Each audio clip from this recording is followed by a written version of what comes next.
All right. Happy Thanksgiving, everybody. We are one day down to turkey time here, and I just wanted to welcome you all back onto our journey here, and give you an early Happy Thanksgiving. I also want to thank you guys for showing up today. I know it was last minute. I didn't get the call recommend or the reminder out until, geez, it was probably close to midnight last night. I was sitting there realizing, if we're going to do a call tomorrow, I think I better notify everyone. So I apologize again for the late reminder and the switch up. But I figured you guys would probably rather do it today than tomorrow when you're having fun with the families and all that stuff. So anyway, here we are. We've got our two Anthonys on there, the Dark Knight and two infamous ones there. And, hey, namesake, how you doing today? So that was good that you two guys got connected last week. I think our two Anthonys are going to put some great stuff together there. Another thing coming up, Anthony and I, the Dark Knight there, Anthony. We are working together on putting some Facebook programs together. And I am not the Facebook guru, but Anthony there is. So he is going to be offering up some services into the community. And anybody that's interested in that, I would encourage you to take advantage of him. However you can, because he knows as much about the Facebook stuff as I know about the SEO stuff. So if you want the SEO goods, you hit me up, and if you want the Facebook goods, he's your guy. So anyway, we're going to be putting some basic training up for those of you that want to do your own Facebook stuff. Lord help you, because that stuff seems to change more than SEO at this point. So I did see something I want to throw out. I saw a promo come across, and I think I emailed you this, Anthony, and to see if you knew about it. And I don't think it's new, but I'm pretty sure I've seen this in the past. I just wanted to kind of get your take on it real quick. Was for the restaurants, the ordering systems. Is that a good thing, or is that just something we should kind of let fall by the wayside? Well, the interesting thing is, when you sent me the email today, I looked at it and said, let me use some John's eyes and try to see how to take advantage. So guys, what he's talking about is Facebook likes to test a lot of stuff, and they tell you their reasons on the front. I'm gonna kind of tell you what I believe my reasons are why they're doing it. But they're doing a new service, and the new service is inside the Facebook app, primarily the mobile app. You have the ability now to order restaurants, and their mindset and concept is, first and foremost, they want to keep you in their platform. So this is another way to keep you there. You're on Facebook, and they're reading, they're taking the data that we're providing them freely, and they're creating stuff to go with that. So people on Facebook tend to ask for recommendations. What's a good restaurant? What's a good, what kind of food, different types of things, and we post that. So they've taken that data and said, okay, we're going to create an app, the ability for you inside our platform to go and order that. So if John says order pizza, you can be like, okay, I'm just going to go right now, order me my Domino's pizza, whatever type of scenario inside the platform, and it keeps you there. That's the message they tell you on the front side of this thing. On the back side, you've got to realize you're giving them more data. And all the stuff that they've been, they used to buy this data, and they still do obviously buy it, but now you just volunteered some more stuff for them. You basically said, Anthony likes to order pizza, and he orders it from Domino's. They'll know what you type you ordered, almost how much money you spend, credit card. There's all that data you just now gave them, which is great for us guys that do Facebook marketing, Facebook ads, because that's targeting information now that we're going to be able to have access to. So the beauty of it is it's giving us more information to do marketing with on the side. I'm trying to look at it, and like I said at the beginning from John's, is how do we as marketers take advantage of that? And I'm struggling, John. I don't have your vision on this. The beauty I can see long term is we'll get access to the data they collect. But as for, using the app itself and its specialty, I don't know if there's anything we can really gain from it. I can't see anything just yet on it. Okay. The only thing I was thinking of was the guys that are in here that are actual service providers. Okay. Providing it to local restaurants as a service. I think it would be a lot easier to sell to those people than like selling SEO services or Facebook ads or things of that nature. So Okay. I think as far as like that opportunity, if there's anybody that's, service oriented, providing services to small local restaurants, I think it might be a really good niche. And probably a good door opener too, to get the conversation in there, because they've been doing it for about a year, and they just, they test a lot of stuff. So, you hear about it, you kind of don't pay attention. They kind of made a formal announcement a couple of weeks ago that, okay, now we're really going to really roll it out. And it's a quasi simple process. Like Facebook does do a good job making these easy. So when you go to order stuff, you need an account, delivery.com, and a couple of different things. You can create those if you don't have an existing account, which if you do, you'll tie it to Facebook and they'll know. And if you don't, they'll give you a one-button ability to create that account. So again, they make it real smooth. So you're right. If you're talking to some business owners at restaurants, you can kind of say, are you aware of this process and are you taking advantage of it? I'll put it on my radar, do a little more homework, and talk to my rep and see if there's some more details about what a business might need to qualify or to be a part of that. And maybe that could be a lead magnet when you're talking to restaurant people, like, here's a service Facebook's giving for you. If you're not a part of this thing, you should be, because everybody's eyes is on it, and it'll allow you, when someone makes a recommendation, to just immediately get an order and process it and all that good stuff. Okay. Yeah, that's awesome. And then, another connection I want to make here too is for Anthony and Glenn. Glenn is just new into the program there. And I was talking to him the other night, and he's had some issues with running weight loss type things through Facebook. And I know Anthony was the one I was telling you about that could probably answer those questions. He's got access to a rep in there. He runs an agency and has a little higher level service. So that could be very beneficial for you and Glenn to talk about that too. So. And I also want to shout out real quick, guys, anybody doing Facebook ads starting right now, be aware they're raising their rates kind of like the gas companies do at this time frame. They know that you're going to advertise. They know they're getting way more eyes and views on their site and stuff today, through this time frame. So they got holiday rates that they don't officially tell you about. But if you're doing some campaigns on your own, or having somebody do it and the rates start to go up, the numbers kind of change and they're not as favorable as they used to be, it's their holiday rate increase kicking in. And it usually runs until January, right around the 5th or so, we start to see it start to taper back off. So it's just kind of the cost of doing business, if you will. So be aware of it. Kind of like buying gasoline right before a holiday, right? Exactly. Right. All right. So anybody, I want you guys all to know this is an open call. If you've got any questions or anything, feel free to unmute and just, hop out at any time. Feel free to interrupt, jump in the middle, interject, whatever. It's a very open environment. There's no bad questions. The only bad question is the one you don't get answered. So, so shame on you if you don't ask. Hey, John, so SEO side, citations, are citations still of respectable value? Is that a good starting point for someone who maybe has very small online presence in their local business? Yeah, citations, that actually, it's a form of link building.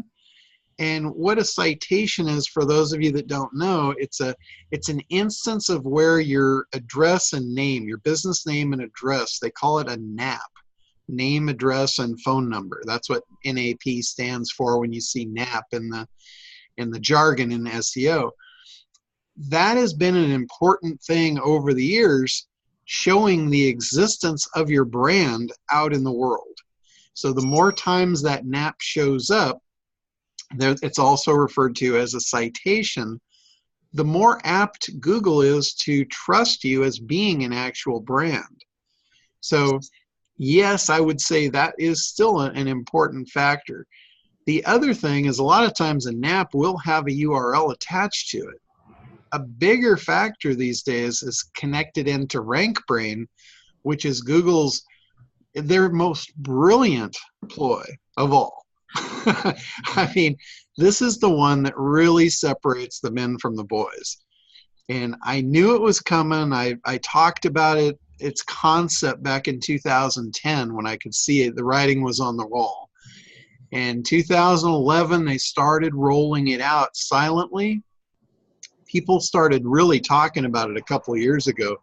It's very misunderstood what it is. A lot of people, most people in the SEO world still don't get it. It's artificial intelligence to find out what an actual good user experience is. So Google is less trusting now of the popularity factor of who has the most links and all that stuff. Links are still important, but think about it, look at it through the eyes of the RankBrain, looking at the artificial intelligence, figuring out what is a good user experience. Let's say you've got 10,000 links out there and no one's following them. That's a pretty good indicator that that's not real. That's a pretty good indicator that you're on the side of doing things that you shouldn't be doing. So Google is going to take away their trust factor and you're not going to rank as highly. Things that can bring that back into play is an actual user experience that proves them wrong and proves that you do deserve to be there because you have high quality content. One thing that you can do, and I know this is kind of segueing away from your original question, Anthony, but it opens a lot of doors. And that's a really great question because it really does open a lot of doors if you're truly interested in SEO today. The door that opens is the whole user experience itself. You know, it's not just about the click-through, it's also about the time on the other side. You know, how many pages deep they go. And one thing that I have seen hurt businesses is the idea that you need to create a shitload of content. And the idea of just creating content, creating a blog every day just for the sake of creating a blog, think about the links. You got 10,000 links coming in, nobody's following them. Well, what if you had 10,000 pages on your site because you've done a blog every day for the last, so many years and nobody's looking at it? You got all these pages and nobody's visiting them. That's a pretty good indicator you got a bunch of garbage pile that nobody cares about. That can hurt you. So pruning, they call it pruning, taking a look at what sites or what pages on your site is ranking and what pages is getting traffic and boosting those and promoting those and cutting out the rest. You've probably got multiple pages that maybe have duplicate content or maybe talk about the exact same thing and they're all weak. Why don't you combine them into one page that's very strong, about that particular topic? That would be a much better on-page optimization type of thing. With SEO, you've kind of got three factors now. You've got on-page, which is the content of your site, the coding of your site, those things, which are really kind of minimal in the scheme of things. You've got off-page content, which is the amount of people that are linking to you. That is becoming less and less important. The thing that's becoming more important about the off-site linking is how many people is it bringing to you? How many people are those links generating? How many visitors is that generating for you? Another thing too, and I learned this from Perry Belcher in the very beginning of all of this. He brought me something that, every once in a while when he comes across something he can't explain, he'll call me. He'll say, hey, why is this? What made this happen? And that was one of the first things that opened my eyes to this, and it was many, many years ago. He said, we just put up a page. There is no on-page SEO. There is no links. There is absolutely nothing. It's not even linked internally on our site. It's a landing page. And he said, we just put it up, and it's already ranking, it's outranking a lot of competitive pages. He goes, how did that happen? And I said, well, I don't know. I've never heard of anything like that, but I'll figure it out. And I looked at it, and he was right. There was nothing linking to it. It had no quality SEO whatsoever as far as the content. It was just a video, basically was a sales video. Very little content on the page whatsoever. And this thing's brand new, and it was kicking everybody's butt. It was outranking everybody. And the factor that I pieced together that made that happen was traffic. This thing had a bazillion people on it because they did a big email marketing campaign. They sent people directly to it. It wasn't even through search. They sent them directly through clicks on email. So the fact that that didn't even go through Google, there was no, another thing too, there was no Google Analytics. So Google literally had no tie to this page, no information about what you would normally think they would gather information on a page about. They had none of that. So that absolutely proved that the RankBrain is working, and it's working not through Google search itself, it's actually working through the web browser, through safe web browsing. And I've talked about this for years. Safe web browsing is nothing new. Google is behind it, and it runs on every web browser out there. Not just Chrome, it runs on Firefox, it runs on Safari, it runs on all of them. Even Microsoft, you know, all the IE browsers, the old IE browsers, the new Edge browsers, all that stuff, they all use safe web browsing, and Google is behind it. So what that means is every web page that's displayed through a web browser, no matter which browser it is, Google has access to the information. They know where they came from, they know how long they stayed, they know everything. So kind of scary, but to have that understanding of how they're getting the information gives us the ability to, again, game the system. You know, that's what it's all about. SEO is about gaming the system without getting caught. So if you're going to try and game a system, you better know everything there is to know about that system. So some of the things that about that page, they were keeping people on the page for a long time because it was a video. You know, I've heard a lot of stuff about you got to have long pages. You have to have, you know, thousands of words of content if you want to rank. It's not because of the length of the page, it's about the amount of time that's spent on the page, which that video proved. It was a 20-minute video, and it was really good.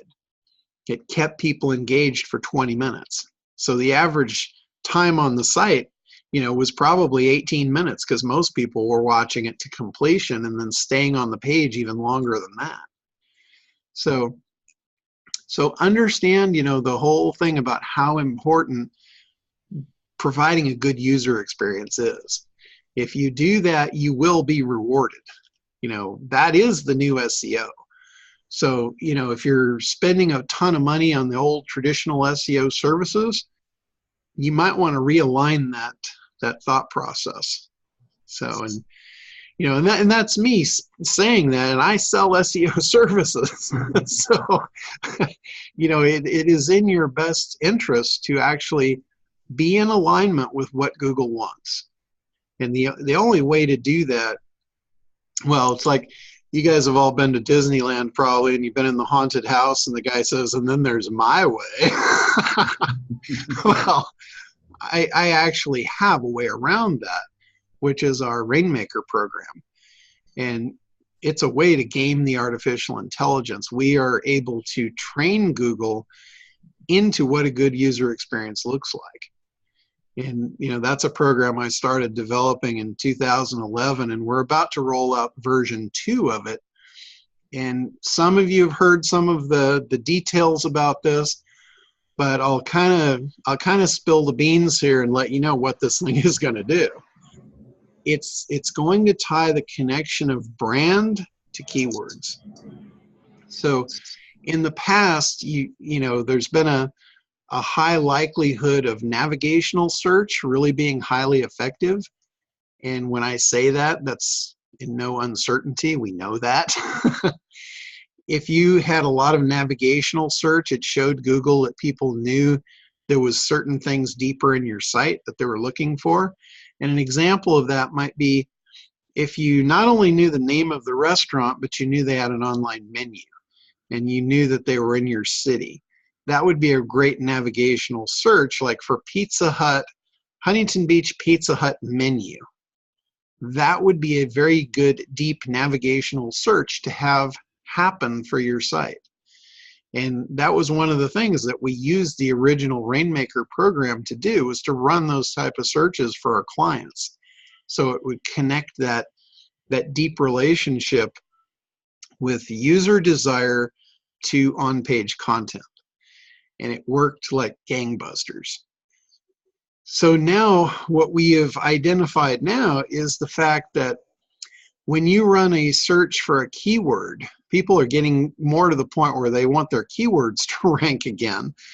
And now what we're doing with it is we're using the new version 2 to do a much more complicated search for you. It will run a search for a keyword that it knows you don't rank for, but you want to. And what it'll do, it scrolls through anywhere from 4 to 10 pages looking for your site. And when it doesn't find it, it goes back and it revises the search and adds your brand into it. And then naturally it'll find you for your brand and the keyword combination.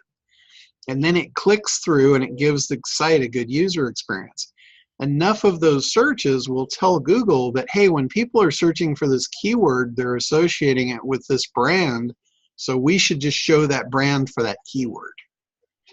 It is absolutely a brilliant ploy to be able to train the Google AI to what we want at the top. And I can almost assure you there's nobody doing this. And I've seen a couple of people that are trying to do it manually, and it's a lot of work. One of the ways I've seen to do this is they'll put job applications up. And I'm not endorsing this, I'm just telling you what I've seen. It's kind of a cool way to do this, but if you're not really actually hiring, it's kind of a cheeseball thing to do. But they're putting job applications up and giving like a kind of a job interview where they're having the people do something and do a report to kind of check out their ability online. So to give you an example, if I put a job posting up that said, I'd like you to do this to pre-qualify to even apply for the position. I want you to go to Google and I want you to type this keyword in. And then I want you to hunt through my site and see if you can find this content on my site. So it forces the person to actually go to Google, run the search, find your site, and then navigate their way through your site. That's a good user experience. So, but how many of those could you do? It's not really scalable. It's a brilliant idea, but it's a lot of work and it's not really scalable where our program actually is. So anyway, did I go deep enough on the SEO for you there, Anthony? Yeah. Hey, let me throw in, looks like Ted is asking a question too, and I'm not sure what he meant, but he's like, what to use now that display planner is gone? Oh, okay. Let's see here. I didn't have my chat open. I'll check that out here. Yeah, he put something in there. I'm moderating today for a minute since I'm here, so you can just be you, and I'll if someone throws something in the chat, I'll let you know. Okay, cool. Yeah, the display planner, I didn't even know it was gone. That's a lot of these online tools. They'll come and they'll go so fast. It's kind of ridiculous. But the display planner, I don't know that there's another really good substitution for that. That was a Google program. Mm-hmm. And let's see, Ted, if there's anything in particular you were looking for that was giving you, I might be able to give you better direction on where to look. That was one of the things that we used to use for showing audiences, kind of like in Facebook, where you could just find the Facebook interests. And he said he's looking for the interests. That might be then. Ted, have you seen the InterestsExplorer that John provided? If that sounds like he might be looking for that tool or something that does that. Yeah, that's the tool. We just did a call on a couple of weeks ago, or might have been last week. I get these things all mixed up now. We've done so many. But if you go into the bonus section in there, you'll see the tool, and I can get you access to that tool. What it does, it will search through all the Facebook groups, and it'll find you audiences within there based on different things. And when I did the demo on it, we were running it through for some of our apprentices, just kind of showing the use, and I was using it on each one of the apprentices as I went down. And we actually discovered some really cool stuff that I would have never thought of on my own. So it's a pretty cool tool if you're looking for audiences and interests and all that. So you might give that a shot if Display Planner has gone by the wayside. Display Planner was kind of cool because it gave you access to a lot of other things inside Google, like search volumes and different audiences, how they were broken up, demographics, things like that. So the new tool, the Audience Explorer, it doesn't give you so much of the demographics, but it will give you the audience size, which is pretty important. So the biggest thing that it gives you guys is it seeds for you and gives you a lot of different interests that you might not have thought about, you might not have been aware of that Facebook even has these types of groups. Because what it's pulling from, since it's pulling from Facebook, these are people that have congregated. These are groups, however big or however small they are. There's a group on Facebook that has that interest. And so again, by letting you know some of these additional interests, you can kind of say, okay, does this fit me? I was doing some research today for someone, and there was one of the groups was friends of people who have just been engaged, people that have moved, people that are interested in high-end products from Brazil. These are groups that I've never even thought of, and I don't have a product for it, but it kind of was coming up in some of my research, and I'm like, okay, if I was, in some of these niches, I might be able to do it, find that. So that's what it does for you. And I kind of start my process from a SEO keyword research list. I kind of do keyword research, and then I dump those into it, and it starts to give me more ideas, and I keep, so it's a process I kind of go through. But finding these groups that people aren't targeting is really, really exciting, because you're playing in a fresh pool, and not the same pool that everybody else is. You're in your own little pool. They're doing what you need to do. So yeah, that's another thing too, that's reminded me of, is the other tool that we showed. This has probably been a month or two back. And Anthony, do you remember, did I give everybody access to that, the one about the voice search? No, you did not. I'm pretty sure I gave it to you, but I don't think I filtered that out to the rest of the group yet.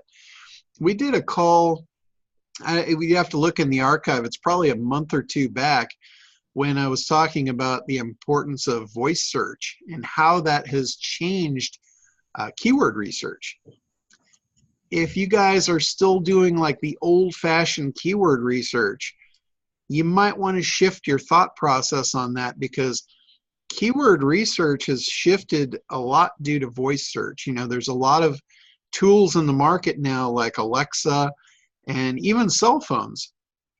If you look at how the millennials are searching now, you'll hear these words a lot. Hey Google, because that activates the voice search on a smartphone. And basically, when you say hey Google, it's kind of like saying Alexa, whatever the activation word is for Alexa, and then it starts listening for what you're looking for, and it tries to match it up. Well, when you do a voice search, it's very different than when you do a type search. When you do a type search, we've all done it. We go and we put in words, and it's not the way we speak. When you do a voice search, it's the way you speak.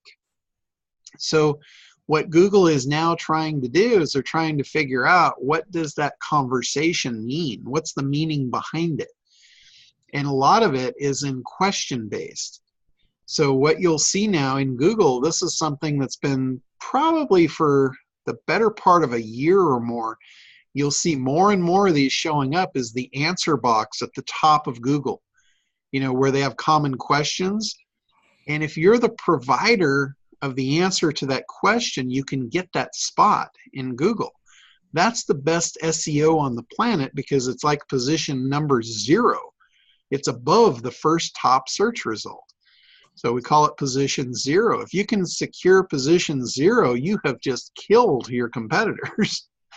So the answering of questions is really a key factor in getting that position 0 listing. There's a website out there that we talked about in that training called answerthepublic.com. And if you go to that website, you can put in your keyword and it will give you like hundreds of different questions in that conversational anchor text form that people are hunting for based on that keyword. So creating content, when you're creating content on your site, you might want to consider doing like Q&A pages where you've got a lot of content on one page. You're not creating, thousands of pages. You got a lot of content that's all in answering questions. A lot of times those will come up for those position 0 spots. So voice search is kind of a cool thing. And I do have a tool that will, basically what it does, you put your website in and it will give you the likelihood that your site is available to come up as position 0. And the other cool thing it'll do, it gives you a full report on every factor that it takes to be in that position and where you're lacking and how to fix it. So it's like an analysis of your site. If you're interested in getting in the position 0 spot, it's kind of like a roadmap of how to do it. It's a pretty cool little tool. And I bought one of the exclusive rights to it so I could distribute it, so I can give it to you guys. And there's a ton of those kind of things in our bonus section where I've bought bulk rights to give stuff away so you guys can have the stuff that I find that's good. So you don't have to go out and buy it. And that is one of the things that I do. I'm always buying stuff, looking at it, evaluating it. And 99 out of 100 things that I buy you'll never hear about because they're junk. And I evaluate them, throw them in the trash. But that 1%, that's the stuff I bring on here and share with you guys. And whenever I can, I'll just buy a bulk license so you can have it. So it's you'll see there's a bunch of that kind of stuff in the bonus section. And I totally forgot. I apologize. I meant to put this one in there, and I'll get it in there for you this week, so you guys have access to it. And I'll add on to that. Jump in, John, with a question. Yeah, sure. Go ahead, Anthony. Great. I have do a little old school review today. I wanted to see if there's been any changes in terms of PBNs. And on the whiteboard behind me, if you can see this here, I'm going to lift this up here. I don't know how the video is. Yeah. Okay. And my one question I had is, I know from the beginning you said reciprocal linking between PBNs is not good, that Google can tie the sites together. My question is, if you have today, as of 2018, you have a money site and PBNs, and certain PBNs linking to 2 other PBNs, but not reciprocal going back. That's good still? Will Google tie that together? What can you tell me? Here's the thing that RankBrain has really kind of killed a lot of the PBNs. More importantly than the linking in the PBNs is the traffic flow. So keep that in mind. All of your strategy at this point shouldn't be in how many links and how powerful the links are.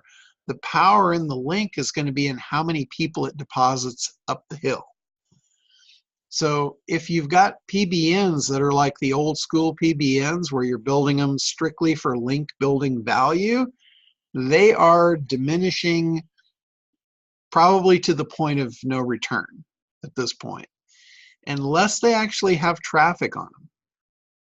If they don't have traffic on them and they don't have the right traffic on them to push the right user experience up the hill, I would say you're riding a horse that's on the path of going over the cliff. Okay, assuming they do have traffic. If they do have traffic, then all bets are off. Google will trust the traffic over anything. Okay. So if they're reciprocally linking and they still have traffic and the traffic is good and the flow, I think that's perfectly safe at this point. And so they won't be able to track anything unless if your IPs are set up correctly, if you're on unique C-class IPs. Yeah, well, here's the whole reason behind RankBrain is because when people get too good at something where Google has trouble deciphering whether it's real or not, that's when they have to make a change in their algorithm. And I believe I was probably a big piece of that when it came time to change from content to linking, because I had a system where we could actually create content that Google could no longer tell if it was real or if it was computer generated. And you've probably been with me long enough to have heard the stories of when they actually called me into their office and we had a little chat about that. It was the following month that they threw content completely out the window.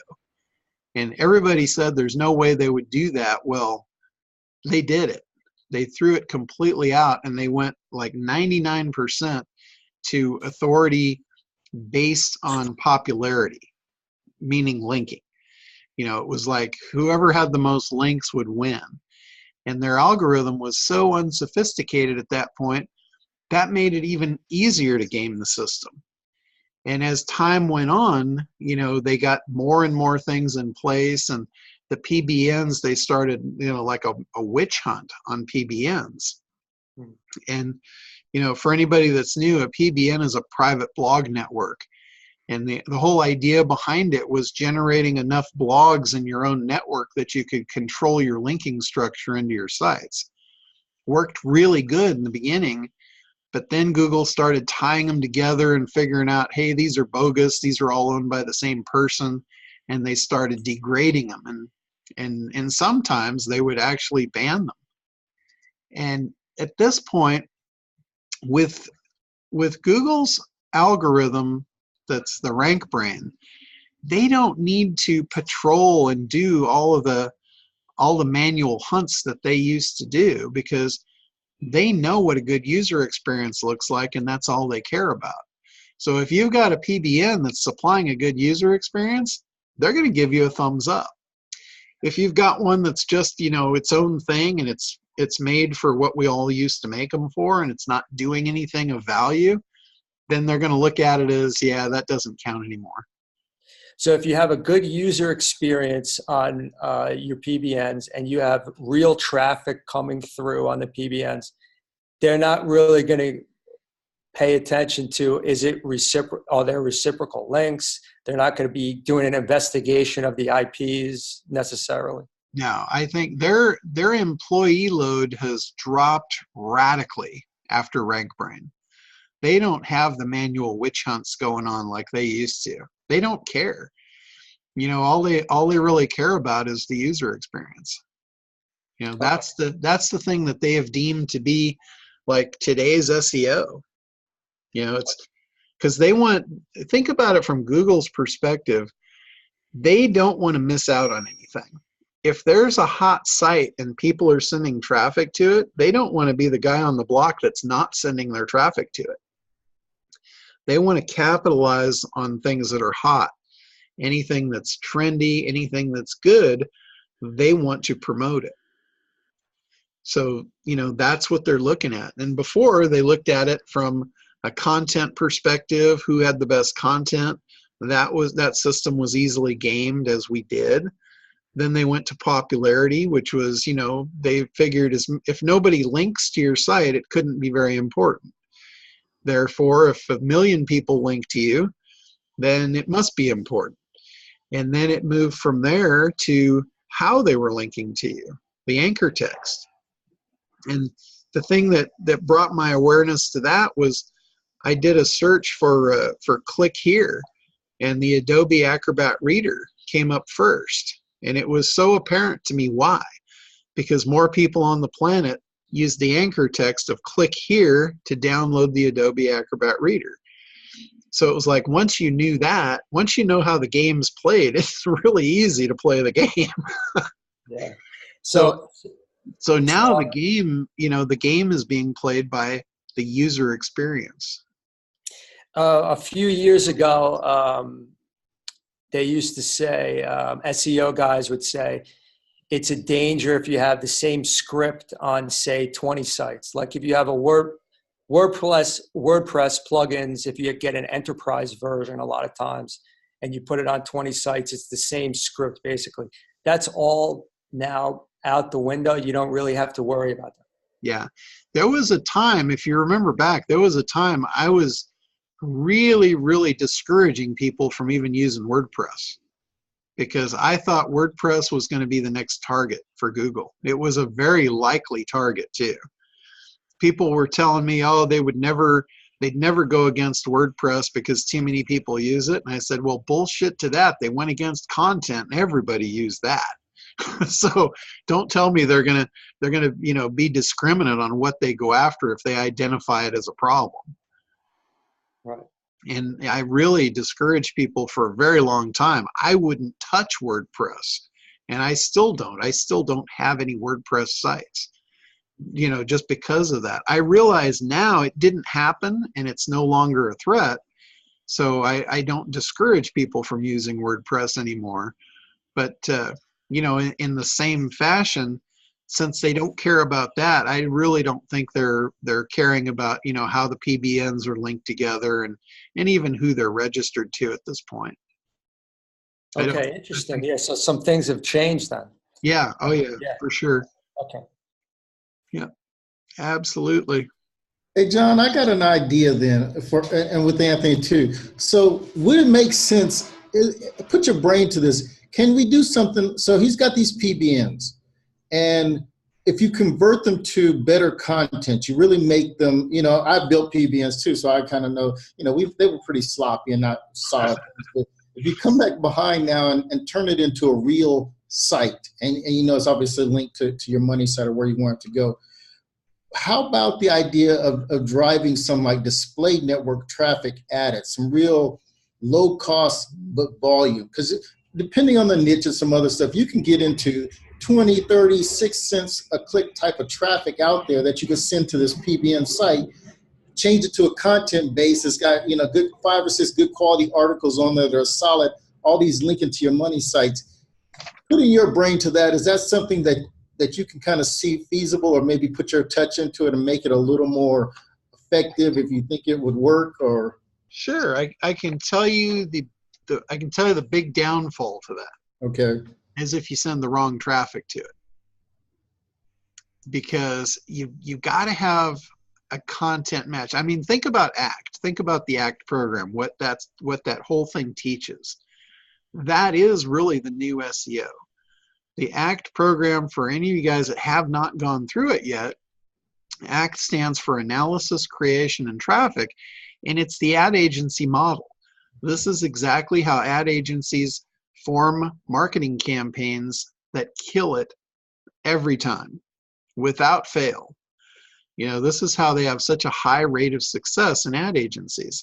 It's also why they're so expensive. You know, it's not, they're not just throwing content out at the wall to see what sticks. They're actually doing market research. They're developing content based on an actual user need and desire. And when they do that, it works. So if you are creating PBNs that are, let's say they're little mouse traps, they're doorways, they're lead magnet generators, or, you know, or distributors, then it might work if you were sending paid traffic to those and you know, and doing that. But you got to ask yourself, what is the point of that when I could send that same traffic up to my real money site and give it all that value and all that juice? So I really kind of believe that the PBN is a thing of the past. You know, if you've got a reason to be collecting leads on a bunch of different sites, but what you're doing is you're splitting, you're devaluing the power onto the main money site, which is the one that you want to rank anyway. You know, the reason that you may not have wanted to do that in the past is if you were doing some shifty SEO and that site was in danger of disappearing and going poof into the night at some point. But doing it this way, it has no risk of that. So I don't really know, I don't really think it would be, you know, a viable deal to begin with. I was just trying to give namesake some benefit to his PBNs, a way to try to recycle them and use them a little bit. Because you're right, you know, we do the content base, and what we basically do is go to the site and create a blog element or something and put, you know, good articles there, and then we drive traffic, you know, paid traffic to that. You're still on the site, so you're still getting the value going to the site, but you got a real solid piece of content, and then you're interlinking it to, you know, the products or services on the site. So we're getting that kind of SEO value, but we're driving traffic to a page specifically on the site that's got good meat and potatoes on it. Here's a nostalgic question for you guys. Does anybody remember what I said the most? This goes back many years now, so you're gonna have to dig deep. Does anybody remember the PBN that I said would be the PBN of the future, the one that would withhold the test of time? Because it became true. It was the user-generated site. And user-generated, what is that? That's a Web 2.0 property. They are the most powerful sites on the planet at this point. So if you were anybody that took my advice back then and created a PBN based on user-generated sites, you would probably have a powerhouse right now.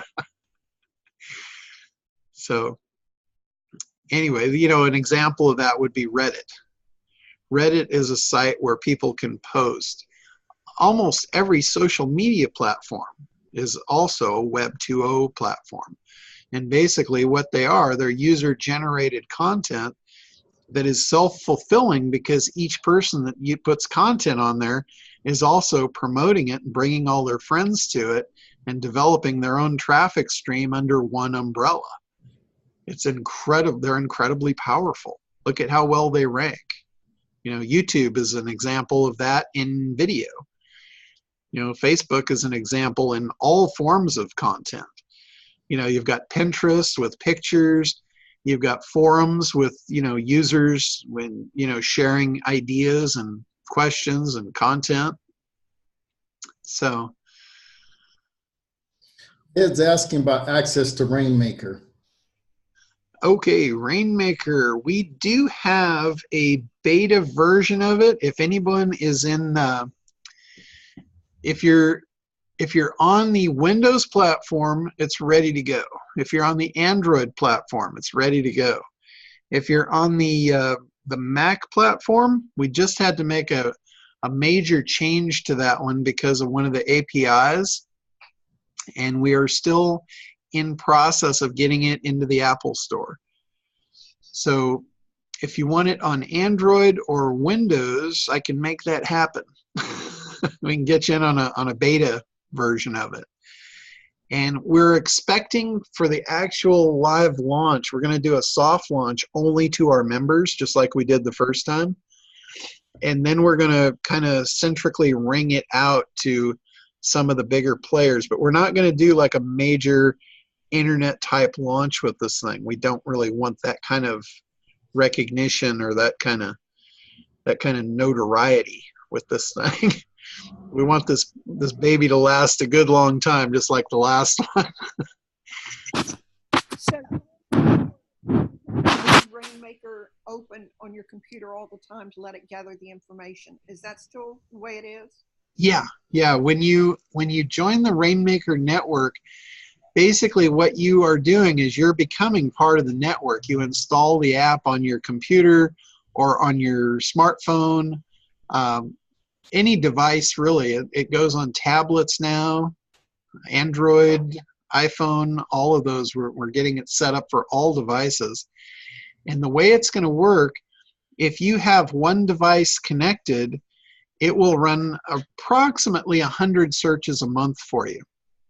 If you've got two devices connected, it'll run approximately 300 searches a month. And if you have three devices connected, it'll run around 500 searches a month, which that's where it really moves the needle.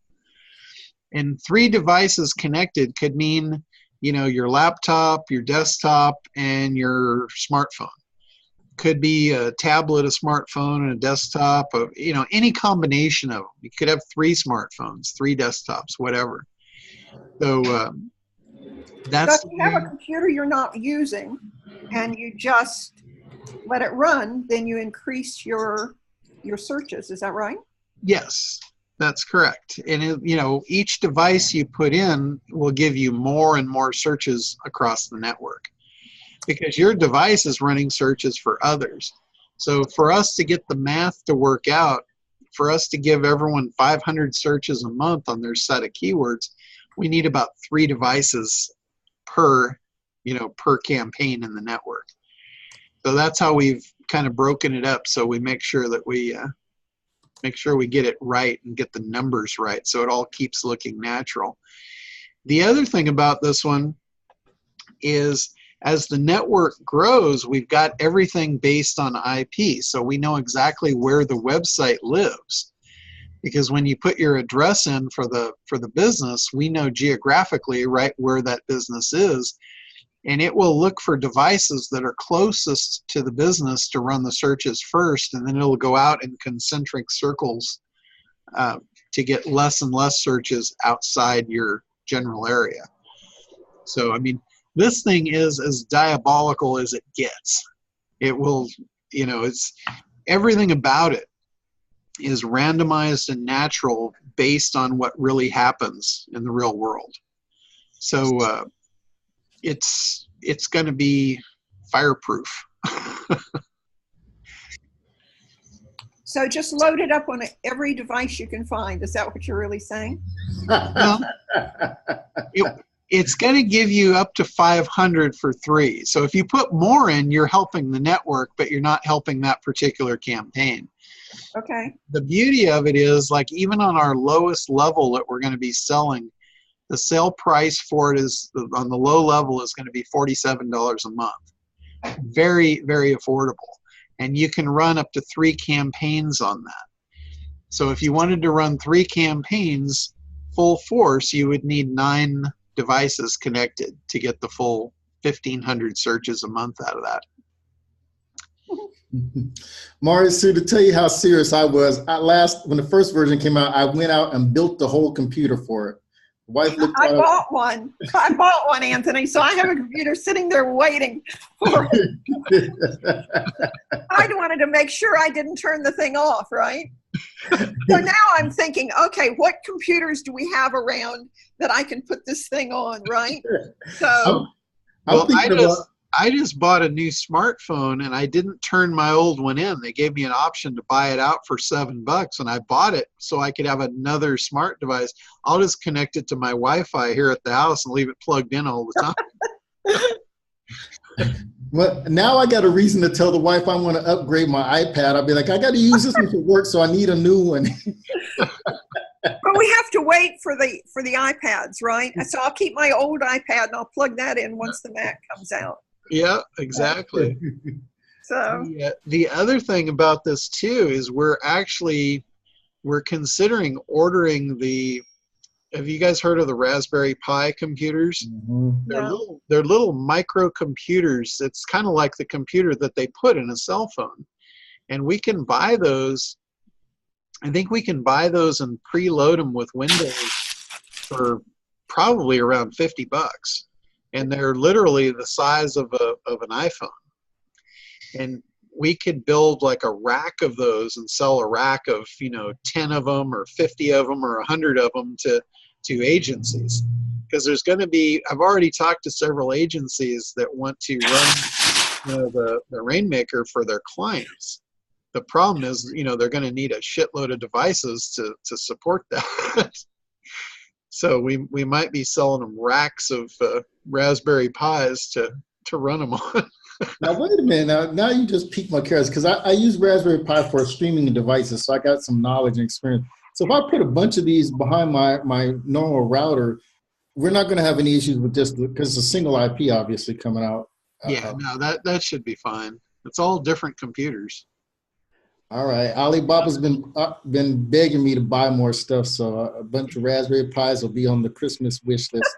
Yeah, because if you think about it, at some point people were saying that doesn't look natural, but that's not true, because what happens in an office building where they have, one line in and it's one IP and there's thousands of terminals on the same IP? It's perfectly natural. So. Well, I'm blaming you for these two add-ons to my Christmas list. I'm gonna tell the wife, John said I have to have them. You're gonna get me in trouble. Yep. I spoke with a VMware expert, and he thinks they might be able to set up a simple system for it. Oh, okay. I'd be interested in seeing that too. Can you hear me all right? Yeah, you're coming through. I've got two.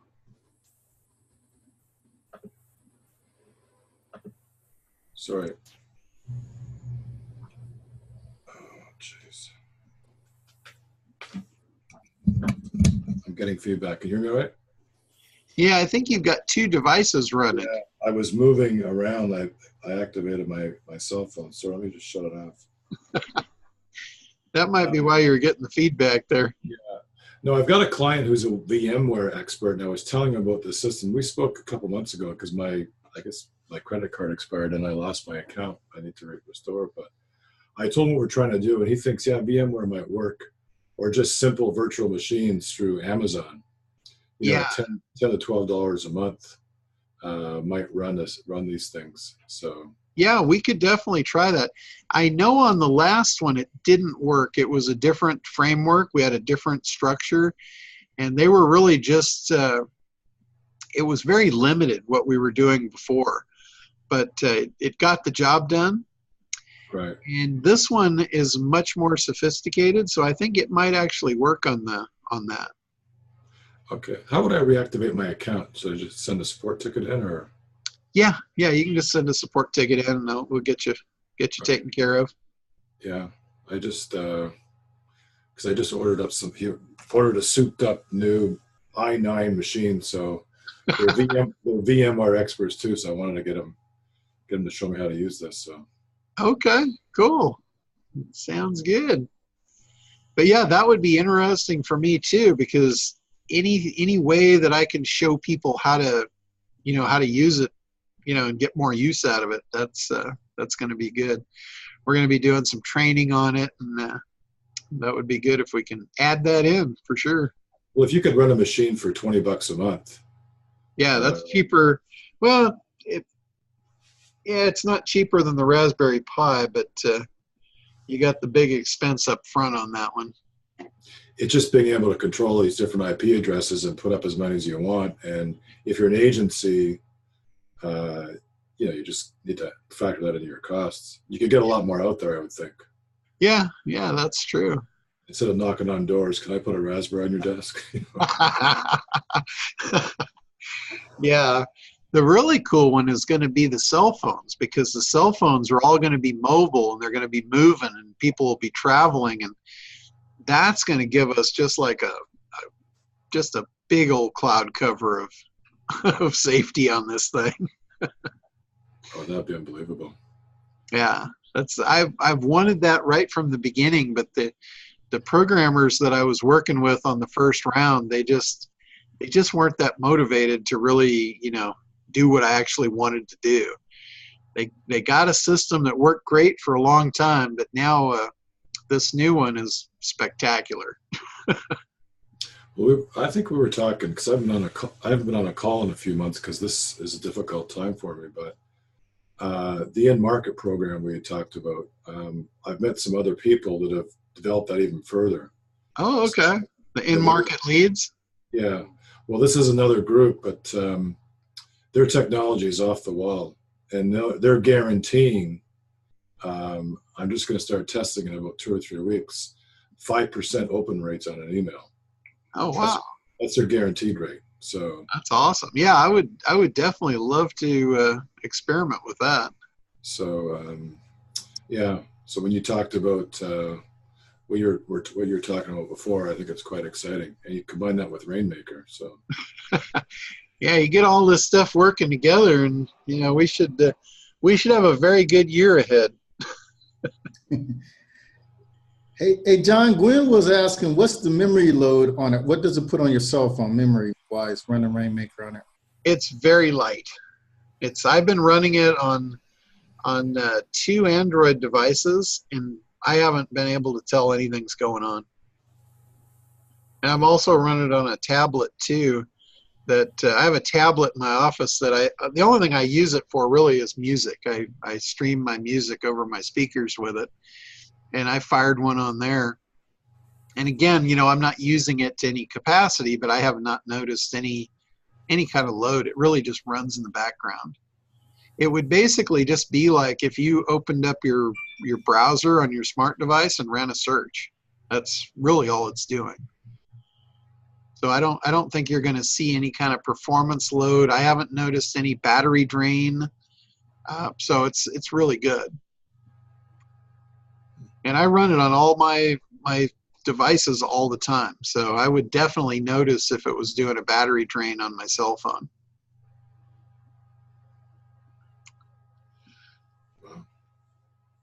All right, guys. Anybody else got anything before we wrap up here and start playing with turkeys?